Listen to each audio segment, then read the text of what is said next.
Natutupad na ng Metro Manila Development Authority o MMDA ang mas mabigat na parusa ang mga pasaway at iligal na motorista dumadaan sa EDSA bus lane.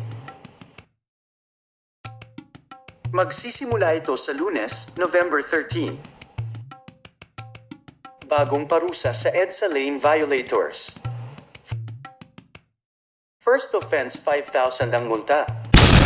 Second offense 10,000 pesos ang multa plus 1 month license suspension at seminar. Third offense 20,000 pesos ang multa at 1 year license suspension. Fourth offense 30,000 pesos at pagpapawalang bisa. Titikitin din ang mga sasakyan na tumatakas o hindi tumitigil kapag hinuhuli ng traffic enforcers.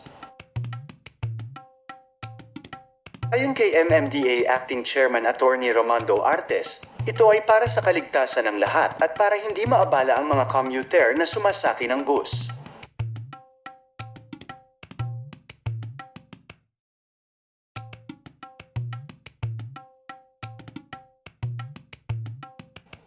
Like, comment at share para alam ng iyong mga kapamilya, kaibigan, at mahal sa buhay.